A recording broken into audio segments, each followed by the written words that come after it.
السلام عليكم والصلاة والسلام على أشرف المرسلين. في هذا الفيديو هذا غادي نتكلموا على واحد الموضوع اللي هو مزيون بزاف، اللي هو الخطبة في مدونة الأسرة. غادي نتعرفوا على اشنو كتعني هذه الخطبة، شنو هما الشروط ديال هذه الخطبة، وأيضا حكم العدول عنها واسترجاع الهدايا.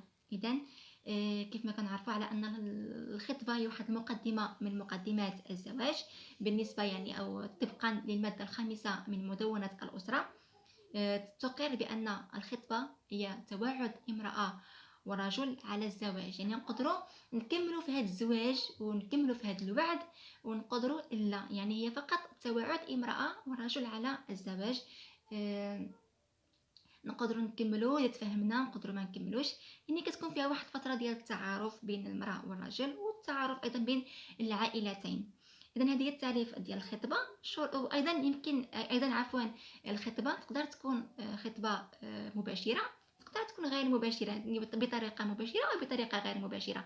بطريقه مباشره السيد كيجي للدار العائله، داك بما جرت به العادات والتقاليد ديال الفرحه والهدايا الى اخره.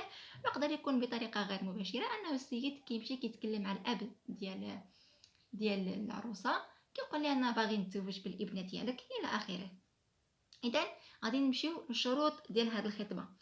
الشروط ديال هذه الخطبه ان لا تكون حرمه على الخاطب، ما تكونش محرمه على هذا الخاطب، ما يكونوش موانع، ما يكونش كاين مانع، سواء مانع مؤقت او مانع مؤبد.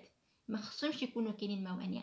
مثلا موانع مؤقته بحال مثلا السيده في الفتره ديال العده الا توفى الزوج ديالها ما يمكنش تخطبها وهي مازال في الفتره ديال العده، او ايضا ما يمكنش تخطب واحد الزوجه او واحد السيده اللي هي في الفتره ديال العده ديال الطلاق، سواء طلاق رجعي او طلاق بائن بينونه كبرى او طلاق بائن بينونه صغرى. ما يمكنش تخطبها وهي مازال في واحد العده ديال الطلاق.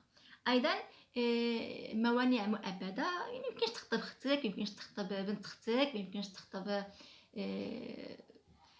موانع مؤبده راه معروفه، ما يمكنش تخطب اختك اللي هي من الرضاعه الى اخره، موانع مؤبده. اما ايضا شرط اخر هي ان تكون الزوجه متدينه، عندها حقها في الدين، امراه متدينه اللي غادي تقدر تكمل معها حياتك وانت مرتاح، كيكون واحد الدين، واحد الاخلاص في التعامل ديالها.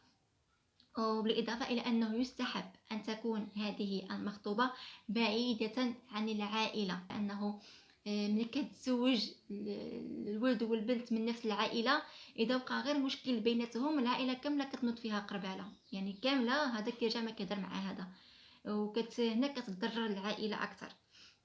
فمن الأفضل أنه الإنسان يبعد على العائلة. الخطوبة تخطب السيدة بعيدة يستحب، ماشي اوبليجي، ماشي ضروري، ولكن يستحب أنه تكون السيدة ماشي من العائلة ديالك.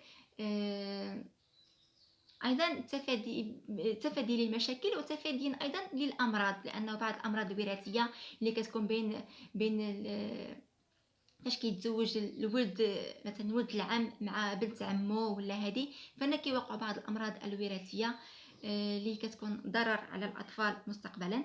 فمن الافضل انه الانسان يبعد على العائله، يستحب. ايضا حكم العدول عن الخطبه واسترجاع الهدايا. طبعا ممكن اي واحد يعدل على هذه الخطبه، لان الخطبه هي مجرد واحد الوقت باش نتعرفوا على بعضياتنا. عجبتيني انا غادي نكمل معاك، ما عجبتينيش ما تفاهمناش انا ما غاديش نكمل معاك.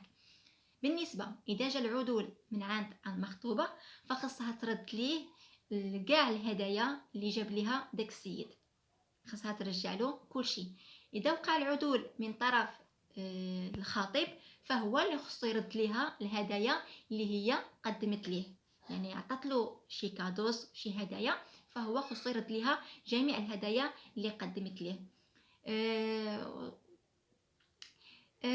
واذا ايضا في الخطبه، بعض المرات في الخطوبه كيوقع انهم كيعطيو الصداق، الخطيب كيعطي الصداق للمخطوبه ديالو. هنا اذا وقع طبعا العدول عن هذه الخطبه، فخصها سواء وقع العدول من طرف الخطيب أو من طرف المخطوبة، فخص ضروري أنه يتم استرجاع أو إرجاع ديك المبلغ ديال الصداق، خصك تردو للسيد، يعني تردو له كامل بلي كادو إلا كان يعني بالهدايا إلا كانت العدول جا من الجهة ديالك، ولكن بالنسبة للصداق فكيترد سواء العدول جا من طرف الزوجة أو من طرف الزوج. إذا هنا كنكون كملت الحلقة ديالي في الخطبة في مدونة الأسرة. كنتمنى التوفيق للجميع، وما تنساوش بالنسبة لكاع البنات الخطبة هي فقط مجرد توعد امرأة ورجل على الزواج، وإنما هي ليست زواج، هي فقط توعد، يعني يقدر يكمل معك هذاك السيد، يقدر ما يكملش معك. لذلك أن الإنسان دائما خصو ياخذ الحيطة والحذر وما يعتبرش أن الخطبة راه هي زواج، راه ما كاين حتى شي إثبات على أنها زواج. الزواج راه هو العقد، طول ما كاينش العقد راه ما كاينش الزواج، الخطبة مجرد واحد التوعد. لذلك ردوا البال لراسكم، وكنتمنى التوفيق للجميع. اللهم يسر. اذا عجبكم الفيديو كنتمنى انكم تدعموني بلايك، اشتراك، تفعيل الجرس، وايضا مرحبا بجميع الملاحظات ديالكم، جميع التعاليق ديالكم. اللهم يسر.